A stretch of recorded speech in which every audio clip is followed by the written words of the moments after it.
Interpretação do Evangelho segundo Mateus, capítulo 9. O Evangelho redivivo.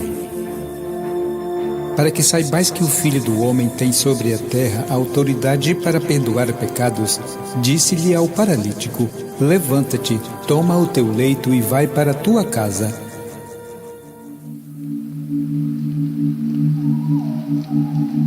Mais uma vez exemplifica Cristo a verdade de que toda enfermidade é consequência do pecado, da ação contrária às leis da natureza e da evolução espiritual. Para que haja cura, é preciso que haja o perdão do respectivo pecado. Enquanto o homem permanece no pecado, continua a sofrer os seus efeitos, as suas enfermidades e perturbações vitais e orgânicas. Ao mesmo tempo, declara Cristo a mais consoladora das verdades: o Espírito do homem tem na terra o poder de perdoar pecados, pois só assim pode ele eliminar os elementos inferiores criados pelas errôneas ações humanas e restabelecer o estado de saúde. A primeira coisa é que Cristo viu a fé que todos tinham, inclusive o paralítico. Essa fé coletiva produziu certamente uma corrente poderosa, que Cristo pôde, na ocasião, aproveitar e dirigir para a eliminação dos elementos inferiores produzidos pelos erros desse homem, restabelecendo-se assim o seu estado de saúde. Isso nos faz lembrar um fato de imensa importância, que nos abre um vasto campo de possibilidades práticas: o poder extraordinário demonstrado das correntes coletivas na cura de enfermidades do corpo e da alma. Em todos os tempos e em todos os lugares tem-se verificado curas extraordinárias quando se estabelece uma corrente coletiva de fé, e os resultados são tantos mais maravilhosos quanto a fé é exaltada e positiva, isto é, confirmada por atos. Quando um enfermo tem uma fé e se liga a uma corrente coletiva superior, recebe imediatamente um poderoso estímulo espiritual que despertará seguramente as suas próprias forças internas de reação. Então torna-se possível a eliminação dos elementos psíquicos inferiores e o restabelecimento do equilíbrio psíquico e da saúde. A formação de uma corrente coletiva superior sempre foi um problema difícil e exige preparos especiais que só muito raramente podem ser realizados. Em primeiro lugar, é preciso que se constitua um grupo de pessoas muito bem harmonizadas, absolutamente amigas, dispostas a fazer justos sacrifícios com a intenção única de auxiliar e curar os seus semelhantes. Depois, é preciso que esse grupo seja orientado e instruído com segurança, para que cada uma se coloque nas melhores condições internas possíveis, para que possa oferecer à corrente as suas forças espirituais livres e desembaraçadas. Naturalmente, tudo depende de um elemento diretor e orientador com suficiente experiência e autoridade para manter e garantir a segurança dos trabalhos. O essencial é que se desperte e se desenvolva a fé, a confiança e o espírito de caridade. Jesus, partindo dali, viu um homem chamado Mateus sentado na coletoria e disse-lhe: segue-me. E ele se levantou e o seguiu.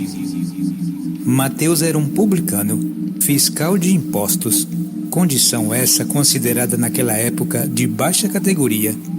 Ao chamado de Cristo, Mateus abandonou tudo e, sem mesmo fazer a menor pergunta, sem pedir qualquer explicação, prontificou-se imediatamente a acompanhar o Mestre.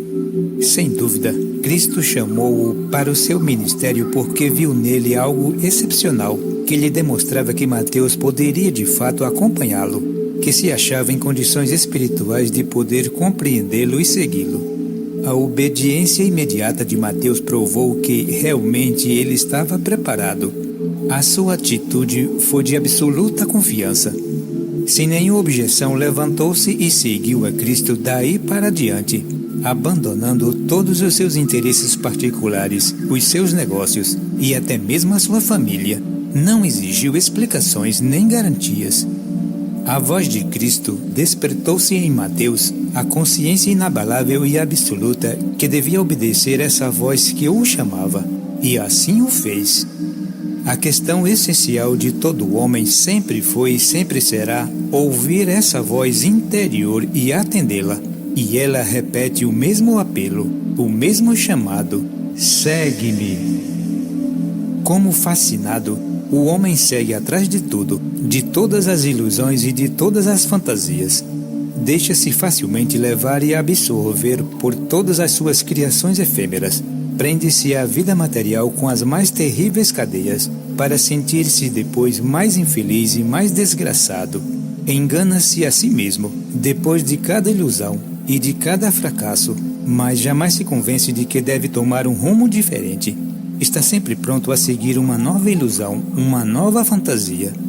Só depois de muitas e amargas experiências, depois de muito sofrimento, chegam por fim a compreender que as muitas vozes que ouviu e atendeu eram falsas e sempre o enganaram.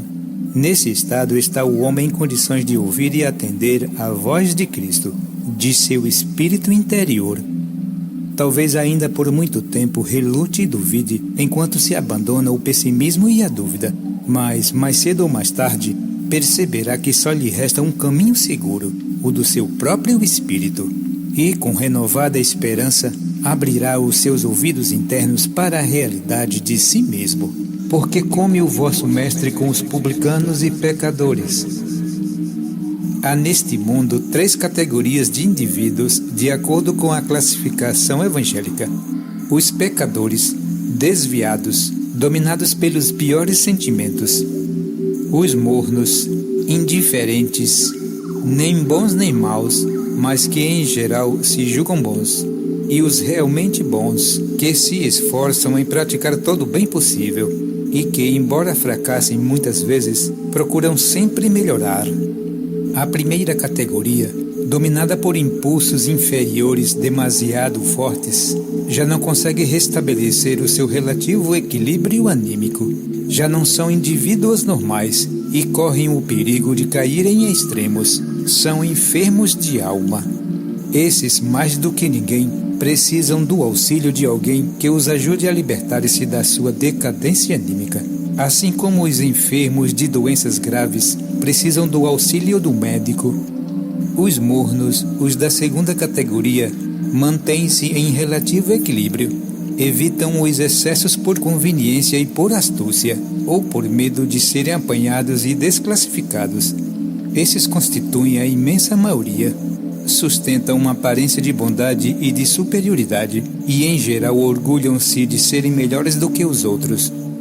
O que caracteriza essa imensa classe de indivíduos é a facilidade com que julga e condena os que pecam.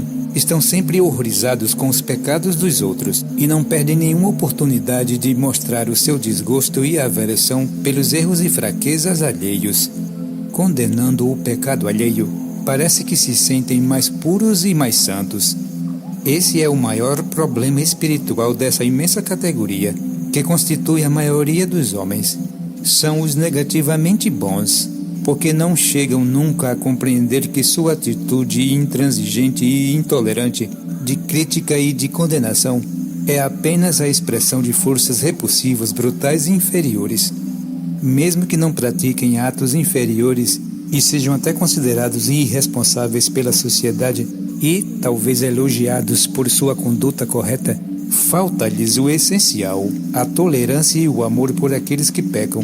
Falta-lhes o espírito de caridade.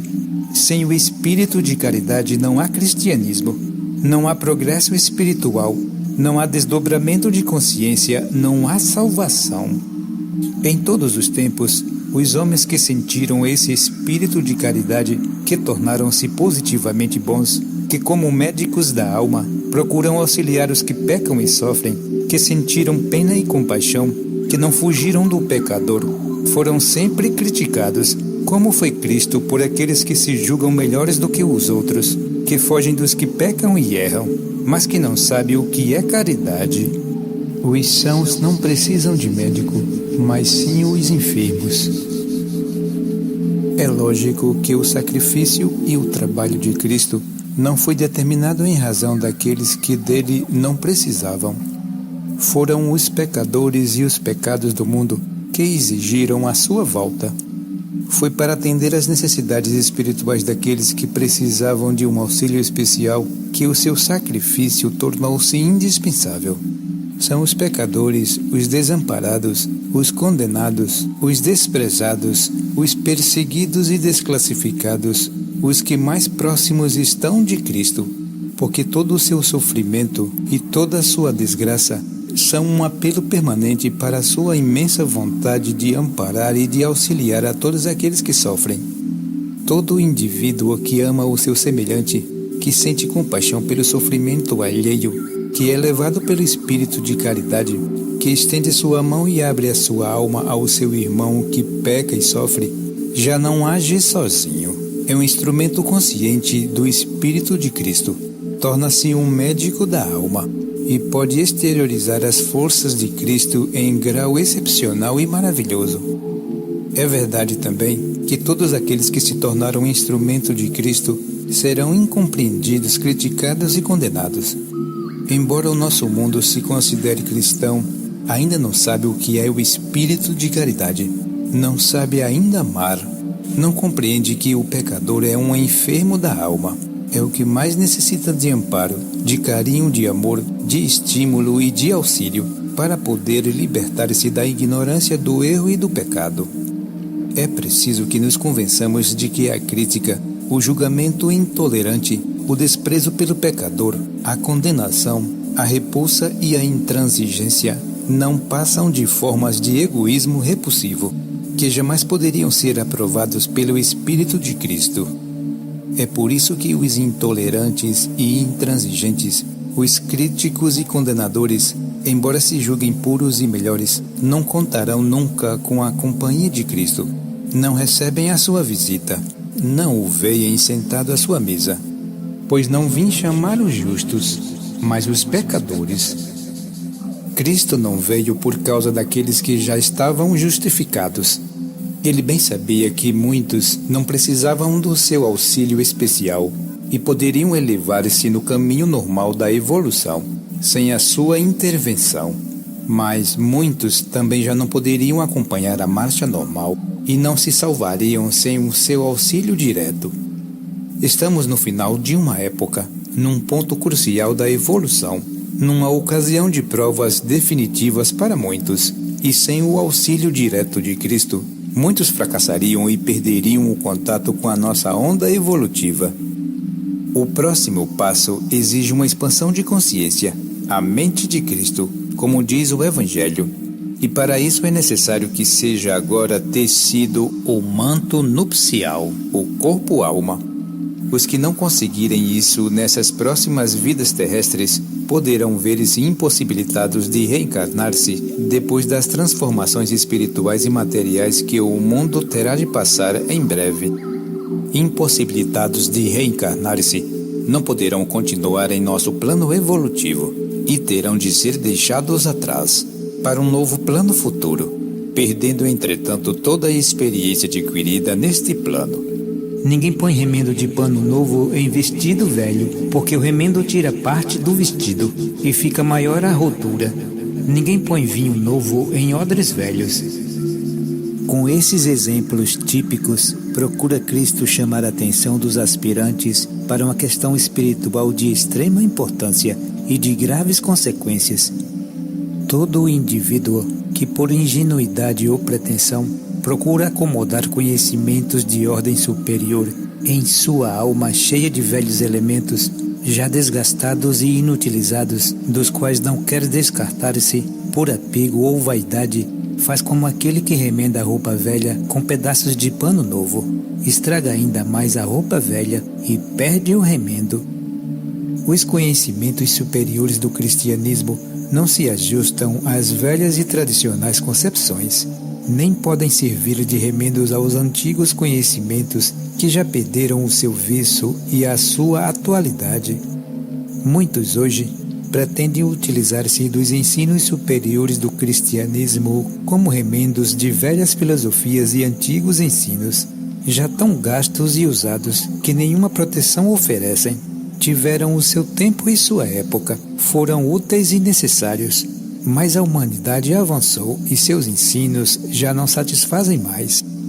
Do cristão se exige que prepare um novo traje de bodas, um novo manto nupcial, sem o qual não poderá ser admitido para a festa de bodas do Cordeiro. Com a roupa velha, mesmo remendada, não haverá possibilidade de entrar. Já vimos que, sem constituir-se o novo corpo espiritual, não poderá haver transferência e perpetuação da consciência nos planos espirituais. Não haverá desdobramento de consciência sem esse novo traje, esse novo corpo. O exemplo do vinho é mais profundo e mais impressionante. Num odre velho e usado, o vinho novo não se corrompe e se transforma em vinagre. Todo conhecimento superior depositado numa alma já embebida e saturada em sua contextura por antigos elementos que lhe penetraram as próprias fibras, como o vinho novo em odre velho, se arruinará inevitavelmente. O vinho novo, como o conhecimento superior, sempre novo, só pode conservar-se num novo veículo, uma nova vasilha, uma alma nova. Importa ainda considerar que os conhecimentos superiores corrompidos levarão o homem aos mais perigosos desvios do raciocínio, às piores aberrações da inteligência, às mais absurdas interpretações e conclusões, a erros e enganos de toda a espécie, e, por fim, a mais absoluta desorientação. Vê-se por aí porque o estudo do ocultismo e do cristianismo esotérico é perigoso sem preparo sério, prévio e determinado. Agora pode-se compreender que espécie de preparo é esse. Tem-se que construir um novo corpo anímico, um novo instrumento superior de expressão. Sem o preparo desse corpo espiritual, todo o esforço em busca do conhecimento superior e do entendimento será inútil e poderá ser perigoso e desastroso. Neste momento acaba de expirar minha filha, mas vem, põe a tua mão sobre ela e viverá. Na morte, o desligamento dos veículos superiores não se processa repentinamente, salvos nos casos em que o corpo físico é destruído. Os corpos vital e de desejos desligam-se lentamente, ficando ainda presos ao físico por um cordão fluídico, conhecido e mencionado na Bíblia como cordão prateado, o qual só se rompe depois de um certo tempo, que varia em cada indivíduo, mas em geral permanece ainda durante 2 ou 3 dias. Só quando o cordão prateado se rompe, o corpo físico está morto realmente. Enquanto o cordão prateado liga o ego ao corpo, estando este em condições, é possível fazer-se o ego voltar e retomar o corpo. Rompido o cordão, não haverá mais nenhuma possibilidade de ressurreição. Em todos os tempos, desde a mais remota antiguidade, tem-se observado casos de ressurreição. Entre os primeiros cristãos houve vários. Cristo e seus discípulos conseguiram fazer voltar vários indivíduos cuja morte havia começado e que teriam certamente morrido, não fosse a sua intervenção. Ainda hoje, nos nossos tempos, a mesma possibilidade existe, embora sejam muito raros os casos que se tem conhecimento. É que nos nossos tempos, os auxiliares superiores preferem, nestes casos, agir espiritualmente em seus corpos psíquicos invisíveis para a maioria, evitando dessa forma atrair a atenção do povo o sensacionalismo e excessos que um fato desses causaria. É lógico e seria fatal que uma ressurreição feita hoje publicamente causaria tão grandes inconveniências e dificuldades ao seu operador que nenhum indivíduo capaz se sentiria autorizado a realizá-la. Entretanto, em casos excepcionais, tem-se sabido de casos dessa espécie. Ainda hoje realizam-se muitas audiências de ressurreições em maior número que se imagina, mas o processo permanece oculto. Em muitos casos de enfermidades graves e acidentes, em que parece ter havido milagres que espantam os médicos, o que houve realmente foi a intervenção espiritual e invisível dos auxiliares superiores, que fez o enfermo voltar à vida. Não fosse essa intervenção, a morte teria se completado, e não haveria volta. É preciso considerar que em todos os casos desta espécie são necessárias certas condições especiais, sem o que nem mesmo a intervenção e o auxílio de um auxiliar invisível seria possível. Em primeiro lugar, é necessário que haja uma forte e intensa corrente de confiança, de afeto e esperança por parte daqueles que rodeiam a pessoa, que estão mais ligados a ela pelos laços de família e de amizade. Se essa corrente se estabelece e as condições espirituais o permitem, a ressurreição é possível, se o corpo ainda está em condições com o auxílio de um auxiliar espiritual. Ao dirigir-se a Cristo, Jairo manifestou essa corrente de fé de absoluta confiança. Suas palavras foram a expressão de uma fé inabalável, que não admitia dúvidas. E seu apelo não podia deixar de receber de Cristo a única resposta legítima daquele que havia declarado sempre: para aquele que tem fé, tudo é possível. No caso dos 2 cegos, deu Cristo mais uma demonstração do poder da fé, da absoluta confiança, sobre todas as condições orgânicas. Era preciso que eles testemunhassem a sua fé. E perguntou-lhes: credes que posso fazer isso? Responderam eles: cremos, Senhor.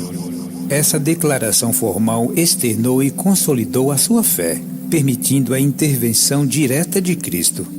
Então, tocou-lhe os olhos, dizendo: faça-se conforme a vossa fé. E abriram-se-lhe os olhos. Vê-se, pois, sem nenhuma dúvida, pela própria declaração de Cristo, que foi a fé dos cegos que em realidade curou-os. Realizou-se aquilo que eles creram. Na mente subconsciente está a vara dos milagres, e, quando o homem consegue impor-lhe uma determinada sugestão, força todas as energias da sua natureza psíquica a realizá-la. Subordinadas a esse misterioso subconsciente estão todas as forças psíquicas de ação e reação, que constroem, sustentam e movem todo o organismo. Todas as condições orgânicas são determinadas pelo subconsciente, e este, por sua vez, é afetado pelas sugestões que recebe do ambiente e do próprio indivíduo. Com absoluta precisão, o subconsciente grava e guarda todas as impressões e sugestões recebidas durante a vida, e essas impressões transformam-se em impulsos mecânicos e fatais. É assim que criamos o nosso destino. Nossas condições orgânicas são determinadas pelos impulsos sugestivos e impressões que dominam o subconsciente. E se esses impulsos são negativos e contraditórios aos verdadeiros interesses do indivíduo, as condições orgânicas e psíquicas são alteradas, congestionadas e perturbadas. Essa é a razão natural de todas as doenças, defeitos e incapacidades. Mesmo quando se trata de consequências de uma vida anterior, devemos considerar que foram sugestões e impressões que as determinaram. Os registros subconscientes de uma vida, sobre os quais se determinam as condições da vida depois da morte e as consequências na próxima vida, são também sugestões. O subconsciente age mecanicamente sob o impulso de todas as sugestões e impressões recebidas durante a vida terrestre e segue-as fatalmente em seus impulsos. Quando um indivíduo já nasce com uma deficiência ou fraqueza, ou quando é colocado em ambiente familiar inferior, recebe exatamente as consequências de condições criadas em vidas anteriores. Cada impulso mental ou emocional age como sugestão, que a vontade do indivíduo pode impedir de manifestar em atos quando é capaz, mas a massa dessas sugestões acumuladas em seu subconsciente determinarão todas as condições psíquicas e físicas do indivíduo, o seu estado de saúde e anímico.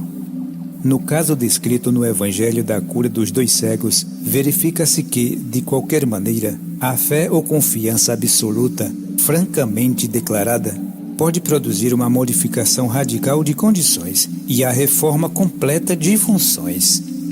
Jesus advertiu-os com energia, dizendo: vede que ninguém o saiba.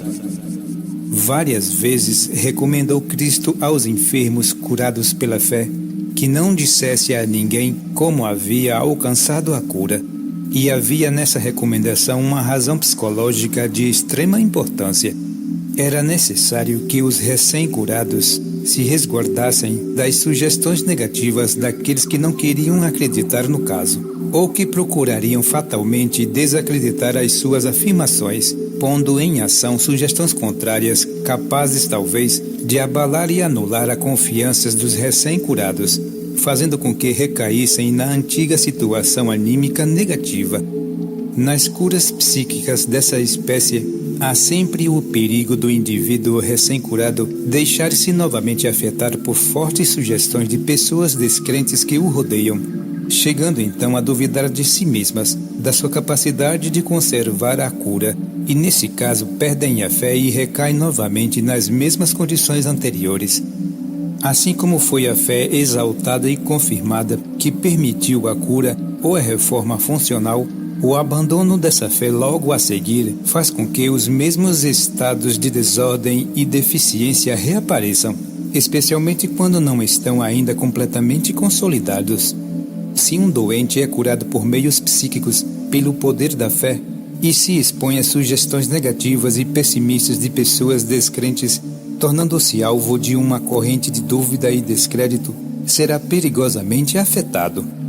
Convém, portanto, que não se espalhe nunca a notícia de curas dessa espécie e que se procure conservar em segredo os fatos, ao menos durante algum tempo, até que se consolidem as novas condições e a confiança daqueles que se curaram. Quando se retiravam, foi-lhe trazido um mudo endemoniado, expulsou o demônio, falou o mudo. Vê-se por essa passagem, mais uma vez, que se admitia a possessão do enfermo por uma entidade estranha, que neste caso o impedia de falar. A palavra demônio, traduzida do grego daimonion, significa literalmente entidade inferior dos planos psíquicos. São elementos degenerados, produtos da degeneração humana, forças exteriorizadas pela perversidade e pelo ódio, algumas vezes demasiado fortes, sempre em busca de um meio de fixarem-se em organismos vivos para garantirem a continuidade de sua existência e exteriorizarem os impulsos cegos que os criaram.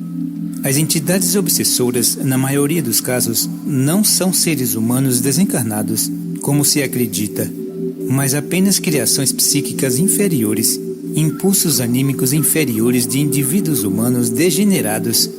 Esses impulsos cegos continuam a agir também depois da morte dos seus criadores, e como não dispõem de um corpo físico para manifestar-se, procuram avidamente introduzir-se e fixar-se em qualquer outro ser vivo, do qual se apossam quando lhes é possível.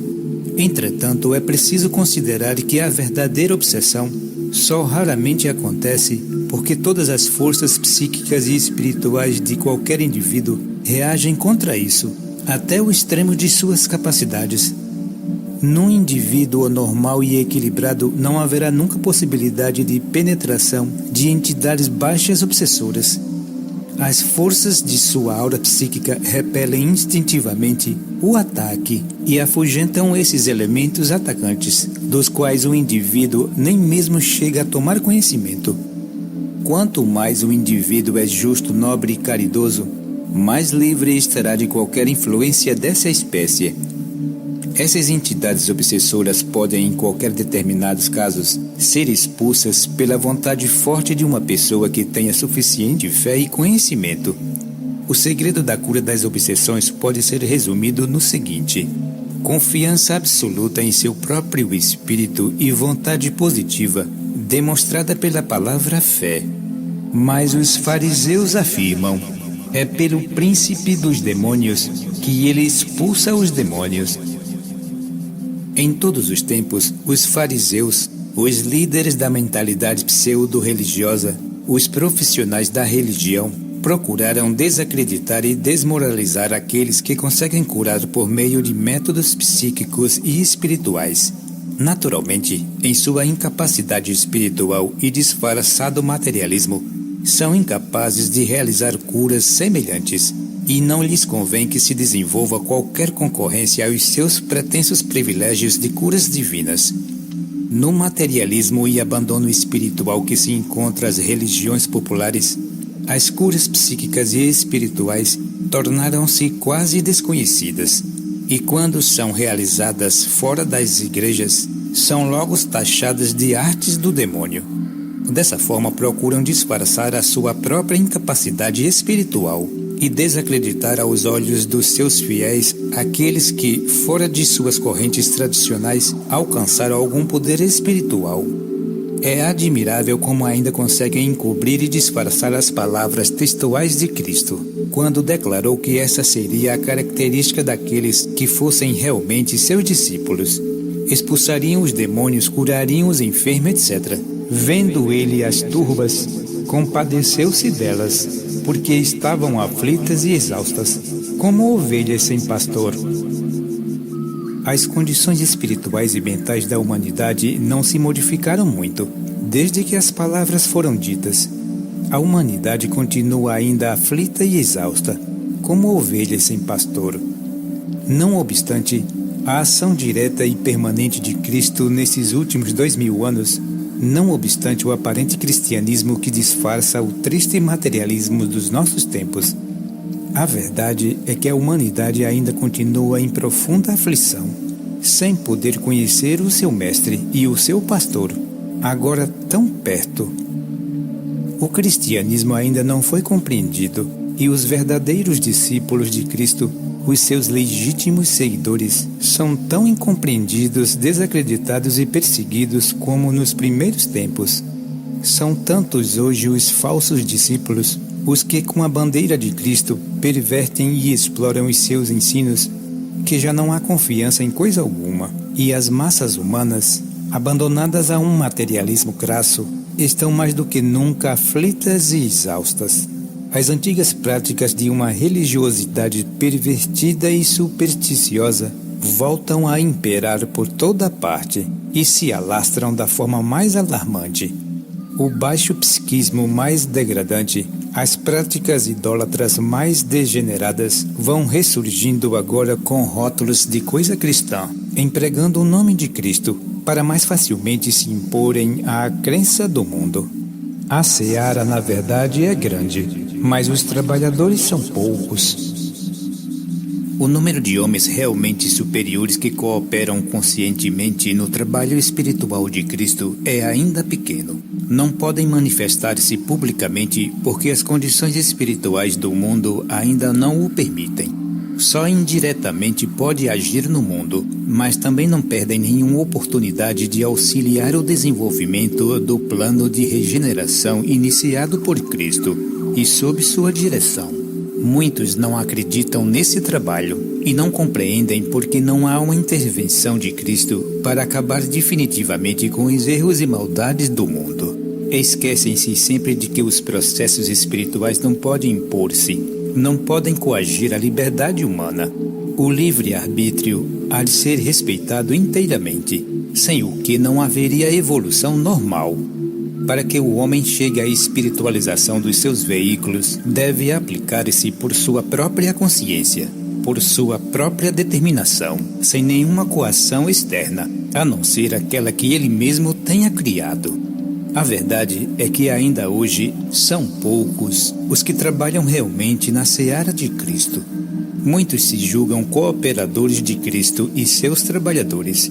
Muitos falam em seu nome, mas em realidade não estão na sua seara, porque não a conhecem, nem fazem a menor ideia do que ela seja. Trabalham apenas pelas suas opiniões sobre o cristianismo, por suas fantasias filosóficas ou religiosas, por suas vantagens sociais ou políticas. Trabalham por suas ideias próprias, por suas vaidades e pretensões, por suas organizações religiosas, por suas superstições, por suas glórias mundanas, mas não por Cristo. Conquistam adeptos e seguidores não para Cristo, para si mesmos, para suas escolas e organizações que se dizem cristãs e que crescem e se desenvolvem como grandes negócios, cada vez mais ricos e poderosos. Mas isso tudo nada tem a ver com o trabalho de Cristo. Muito bom esse artigo, né? Demais. Professor Lorival, meu amigo, né? Brincadeira, não. Brincadeira não. É o professor Lorival, é? É, o professor Lorival. Na voz do sonoplasta aqui. Narração é dele. A narração é dele? É. Que dera ter 1% da capacidade desse rapaz que escreveu isso aqui, viu? Ah, não. Não? Professor Lorival. Tem tudo, tem a voz, né? Professor Lorival, Não tem nada da o senhor fazia 40 dias de jejum, ela, né? 40 dias de jejum. 40 dias de jejum. E, Anual. e o trabalho, né? O trabalho que ele deixou na fraternidade, o negócio Dedicava-se é integralmente. totalmente, É. inteiramente a fraternidade. Por amor, né? É, Moço, ele disse, tá aqui a sua parte, tá aqui. Agora totalmente, é minha vida na fraternidade. totalmente. Pronto, então vamos fazer a concentração, né? E eis que estou à porta e bato. Se alguém ouvir a minha voz e abrir a porta, entrarei nele e cearei com ele.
Estabeleça uma ligação permanente Estabeleça uma ligação permanente com a corrente espiritual da fraternidade. com a corrente espiritual da fraternidade.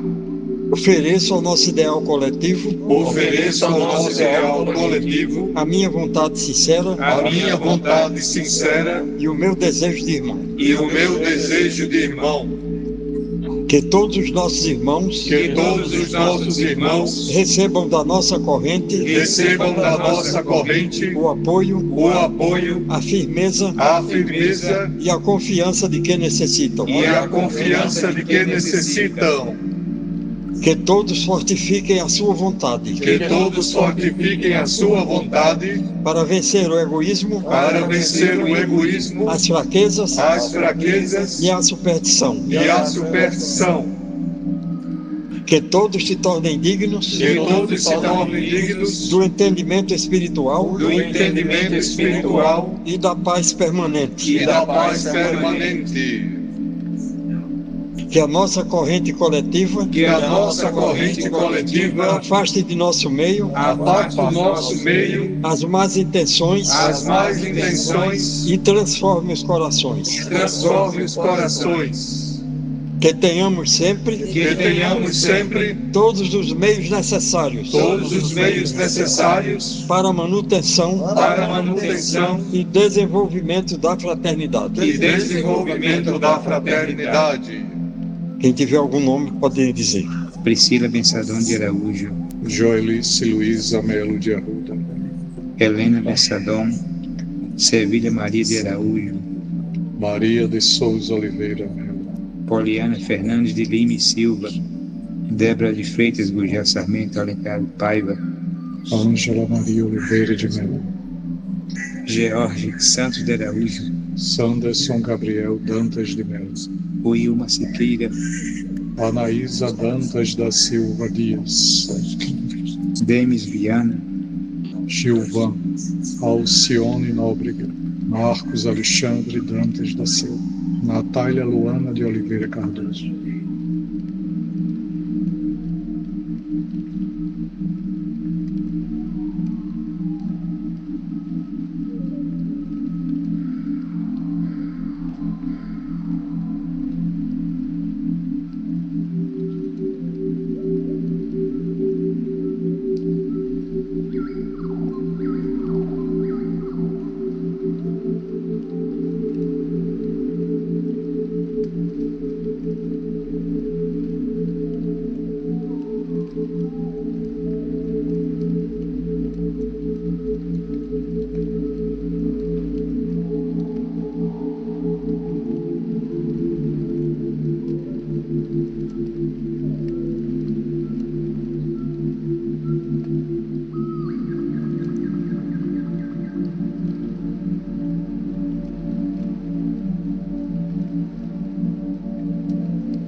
Infinito Espírito do Bem, Infinito Espírito do Bem, oceano de energia e de vida, oceano de energia e de vida, em que vivemos, nos movemos e temos a nossa existência. e temos a nossa existência.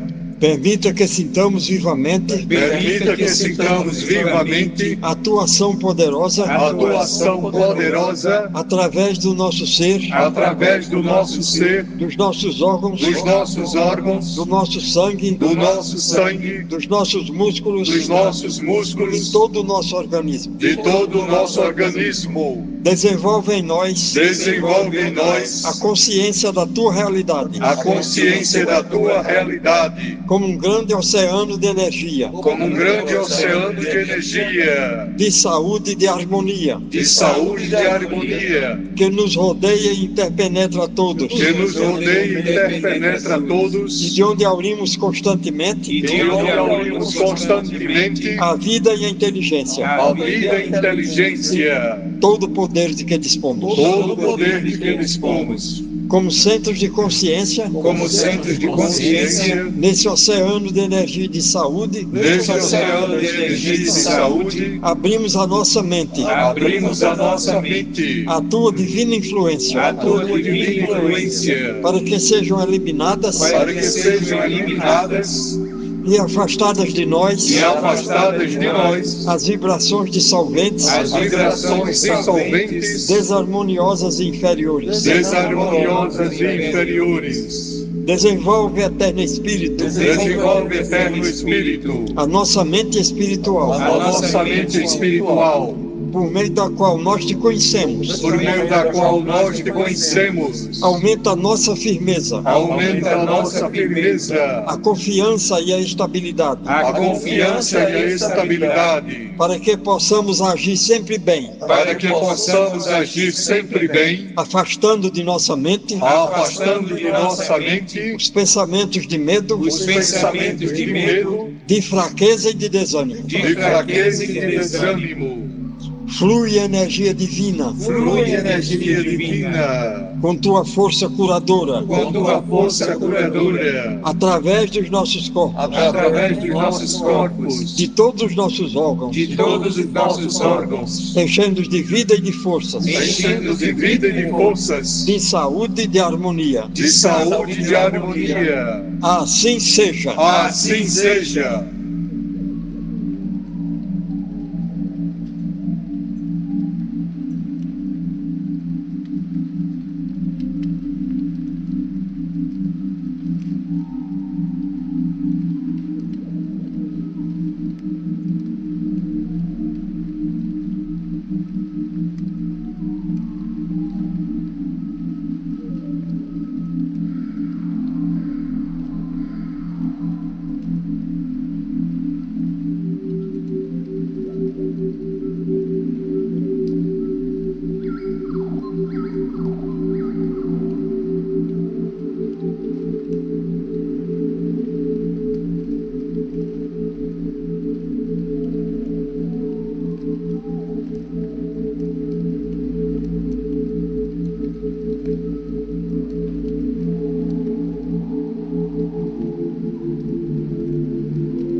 No princípio era o Verbo, No princípio era o Verbo, e o Verbo estava com Deus, e o Verbo estava com Deus, e o Verbo era Deus. e o Verbo era Deus. Ele estava no princípio com Deus. Ele estava no princípio com Deus. Todas as coisas foram feitas por Ele. Todas as coisas foram feitas por Ele. E sem Ele nada do que foi feito se fez. E sem Ele nada do que foi feito se fez. Nele estava a vida, Nele estava a vida, e a vida era a luz dos homens. e a vida era a luz dos homens. E a luz resplandece nas trevas, E a luz resplandece nas trevas, e as trevas não a compreenderam. e as trevas não compreenderam.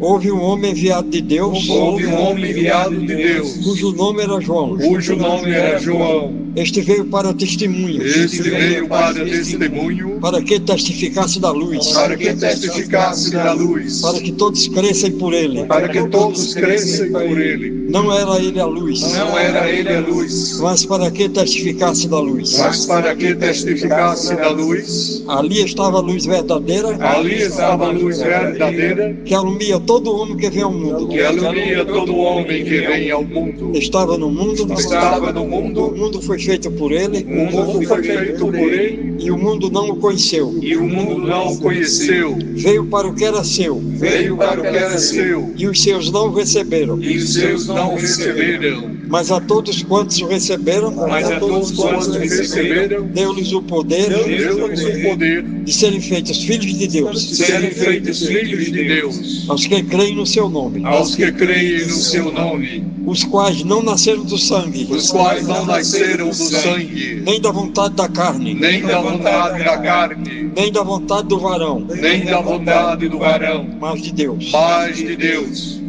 E o Verbo se fez carne E o Verbo se fez carne e habitou entre nós, e habitou entre nós, e vimos a sua glória, e vimos a sua glória, como a glória do unigênito do Pai, como a glória do unigênito do Pai, cheio de graça e de verdade. cheio de graça e de verdade.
Impondo as mãos.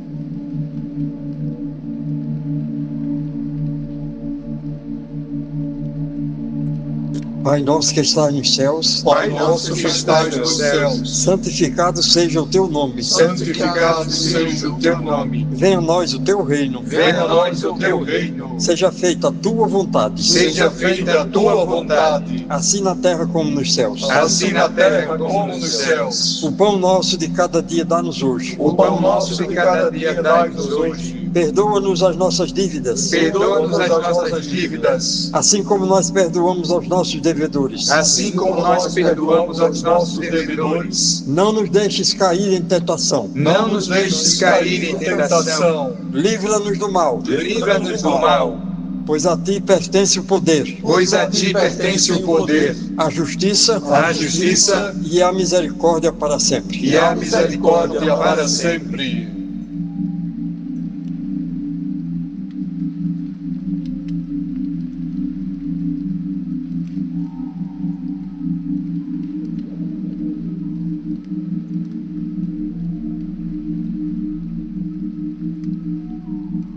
Que as rosas floresçam sobre a vossa cruz. E também sobre a vossa.